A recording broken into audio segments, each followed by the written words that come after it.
Sejarah Indonesia adalah sejarah anak muda dan sejarah politik. Namun kini, Indonesia telah masuk fase industrialisasi 4.0 atau fase digitalisasi. Dampak zaman menjadikan generasi milenial sebagai generasi individualistik, bergantung pada teknologi dan bersikap apolitik. Jelang pemilu 2024, menurut hasil survei CSIS bulan September 2022, demografi pemilih muda diprediksi mendekati 60% atau sekitar 190 juta warga. Meski partisipasi politik meningkat dari pemilu tahun 2014 ke 2019, namun para pemilih muda yang memiliki ketertarikan politik hanya sejumlah 14,6% dan keikutsertaan dalam organisasi politik sangat rendah. Kaum muda saat ini potensial menjadi pelaku yang kelak menentukan arah perpolitikan Indonesia ke depan. Lalu bagaimana para anak muda memandang politik saat ini? Hai. Oke, teman-teman, balik lagi sama aku Syifa Nafila Sumantri. Di sini aku akan menjelaskan nih, temanya sama kayak minggu kemarin tentang dinamika politik kaum muda Indonesia, tapi yang aku akan bahas di sini tentang generasi milenial dalam politik Indonesia. Teman-teman penasaran gak sih apakah teman-teman masuk nih yang nonton nih generasi milenial apa bukan? Oke, mari aku bahas aja kali ya. Jangan lupa ditonton. Sebelumnya kalian tahu gak sih milenial itu apa? Aku kasih tahu nih ya. Jadi generasi milenial itu adalah generasi pemuda yang lahir pada tahun 1980-an sampai tahun 1999 lalu dilanjut tahun 2000. Nah, kalau misalnya terakhir kelahiran nih tahun 2000. Kalau misalnya sesudah tahun 2000 itu sudah tidak lagi disebut generasi milenial tapi generasi Z ya, teman-teman.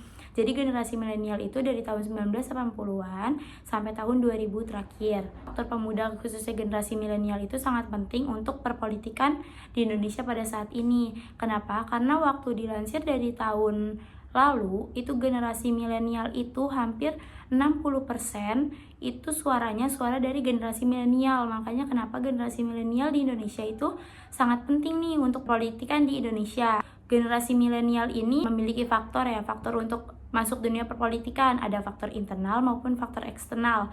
Nah, apa sih faktor internal dan eksternal itu?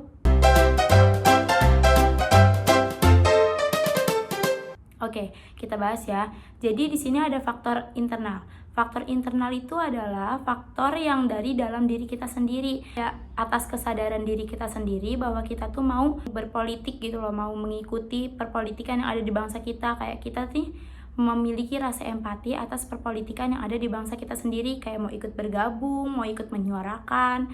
Nah, terus kalau misalnya eksternal tuh apa sih?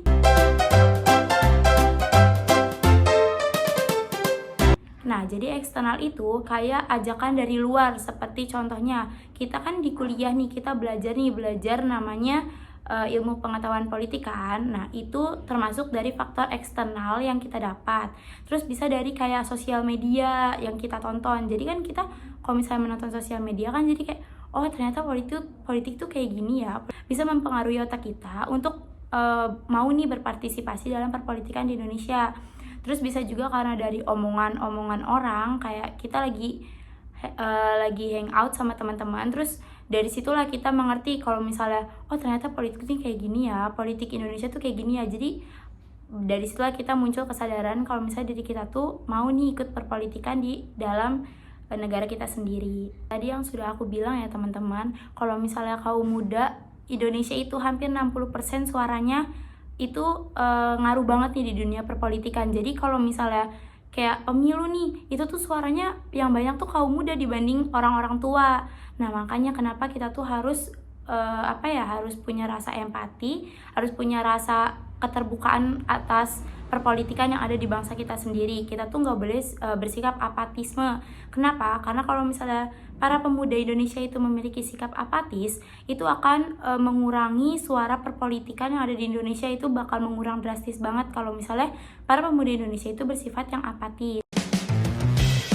Kayaknya banyak hal yang lain yang lebih penting kayak gitu. Sekarang harus melek politik ya, tapi nggak harus juga terjun ke politik sih. Walaupun emang kita nggak suka sama politik, emang ruwet gitu sama politik, seenggaknya kita tahu gitu. Tapi di sisi lain kalau misalnya politiknya aja masih mempermainkan kita gitu ya, terus mahasiswa juga kan ada yang kritik tapi nggak didengerin gitu sama pemerintah.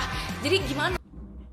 Nah, jadi apatisme generasi muda itu kenapa bisa muncul? Karena pertamanya nih generasi muda ini memiliki pikiran kalau misalnya perpolitikan di negara kita ini bersifat formal, bersifat kayak baik-baik saja gitu kan. Nah, ternyata setelah diulik-ulik para pemuda Indonesia nih mempunyai pemikiran bahwa perpolitikan di Indonesia ini bisa karena saja kekuasaan atau karena saja uang. Nah, makanya itu para pemuda Indonesia tuh memiliki sifat apatis, kayak sebodoh amat, karena mereka udah tidak peduli akan hal itu. Jadinya menutup pemikiran mereka lagi untuk perpolitikan yang ada di Indonesia. Padahal suara pemuda Indonesia itu sangat berpengaruh banget nih dalam perpolitikan yang ada di Indonesia. Tapi karena para kaum pemuda saat ini, khususnya kaum milenial, sudah bermain sosial media. Nah, sosial media itu kan sangat mempengaruhi ya. Sekarang di mana-mana orang pasti menggunakan gadget dan membaca berita-berita yang ada di sosial media. Nah, maka dari itu mereka tuh bisa mempunyai pemikiran negatif maupun positif mengenai perpolitikan yang ada di Indonesia itu melalui apa yang mereka lihat dan apa yang mereka tonton yang ada di dalam sosial media itu. Kalau misalnya mereka melihat yang negatif-negatif saja, apalagi zaman sekarang banyak sekali adu domba perpolitikan yang ada di sosial media kan teman-teman. Jadi bisa saja kita tuh teradu domba gitu loh lewat sosial media. Kayak misalnya kita melihat, oh ternyata politik Indonesia kayak gini ya. Nah, itu akan memunculkan pemikiran-pemikiran negatif bagi pemuda-pemuda yang ada di Indonesia. Nah, itu kalau misalnya pemuda yang tidak mau mencari tahu informasi secara lebih dalam. Tapi kalau misalnya untuk pemuda yang mau mencari informasi lebih dalam, itu bisa saja mereka mencari di dalam sosial media yang benar-benar memiliki sumber-sumber tertentu dan undang-undang yang kayak, oh ternyata perpolitikan di Indonesia tuh seperti ini nih. Nah, mulai itu pemikiran mereka terbuka. Mereka mau nih berpartisipasi karena mereka melihat perpolitikan di Indonesia nih bahwa kayak ada benernya, ataupun ada kayak mereka harus menyuarakan hak asasi suara mereka untuk rakyat gitu. Karena mereka udah terbuka nih tentang perpolitikan di Indonesia. Nah, teman-teman tahu nggak sih kalau misalnya sekarang tuh kaum milenial tuh sudah banyak banget loh yang ikut dalam perpolitikan di Indonesia. Karena ya itu, mereka melihat dari sosial media. Kalau misalnya mereka benar-benar kayak mencari tahu banget nih mengenai perpolitikan di Indonesia, itu pasti bakal membuka otak dan pikiran mereka untuk mengikuti perpolitikan yang ada di Indonesia. Nah, contohnya pada kemarin itu kan ada tuh demo-demo. Nah, kita bisa lihat nih ya terlebih dahulu demo-demo yang diikuti oleh kaum milenial untuk membela masyarakat yang ada di Indonesia. Mengenai tuntutan itu berdasarkan hasil konsultasi serta kajian, kami menyepakati bahwasannya pemerintah harus turunkan BBM dan melakukan stabilitas pangan. Oke, balik lagi sama aku. Gimana?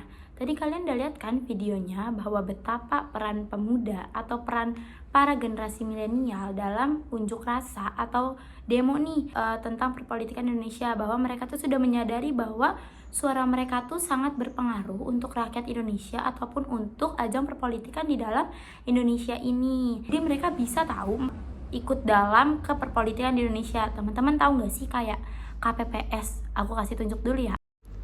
Nah, ini adalah contoh salah satu anggota yang mengikuti KPPS sedang melakukan pelantikan di salah satu desa ya teman-teman. Nah, teman-teman udah tahu kan KPPS itu apa? Pasti familiar juga nggak sih? Kalaupun aku nggak kasih tahu, teman-teman juga udah pada tahu kan pasti KPPS itu apa. Nah, jadi ya pemuda milenial Indonesia itu udah bisa nih masuk ke panitiaan untuk pemilu Indonesia. Nah, jadi kenapa sih menurutku harus bergabung? Karena di dalam pemilu itu bisa nih kaum pemuda nih untuk sebagai pengawas supaya tidak ada kecurangan di dalam pemilu itu. Karena pemuda kan udah bisa ya kayak ngebuka otak mereka nih, berpikiran jernih. Jadi mereka tuh otomatis mau kan ada pemilu tuh jalannya dengan benar gitu. Jadi kita tuh bisa sebagai pengawas hal tersebut. Nah, selain KPPS itu juga para pemuda itu juga bisa loh teman-teman untuk masuk ke dalam organisasinya, semisal partai-partai. Nah, partai pemuda kemarin ada partai pemuda kan, pokoknya adalah. Nah, itu tuh bisa kita tuh masuk ke dalam partai itu. Kalau misalnya bisa nih kita nih masuk, nggak kayak Nggak kayak kita nih masuk pokoknya harus ngedukung paslon ini gini. Nggak bisa nih kita nih masuk ke dalam partai itu untuk mempelajari kayak bahwasannya perpolitikan di Indonesia seperti ini ya. Bahwasannya kalau misalnya kita masuk ke ranah perpolitikan sistemnya seperti ini ya. Jadi itu untuk belajar kita sendiri loh teman-teman. Selain itu nih, teman-teman tahu nggak sih? Jadi para kaum milenial sekarang ini sudah bisa ikut dan berpartisipasi dalam mencalonkan diri. Jadi bukan ikut kepanitiaan, bukan ikut dalam menyuarakan, bukan ikut dalam organisasinya doang, tapi teman-teman udah bisa, para kaum milenial ini udah bisa nih mencalonkan diri asalkan teman-teman memenuhi syarat dan ketentuan yang ada dari negara kita sendiri ya. Teman-teman keren gak sih kayak kaum milenial sekarang udah bisa ikut mencalonkan diri, mau jadi perwakilan daerah, kota, provinsi. Nah, udah bisa tuh para kaum milenial untuk mencalonkan dirinya. Kenapa sih? Menurutku juga kaum milenial ini sangat penting ya untuk bisa maju dan mencalonkan diri. Kenapa sih sangat penting?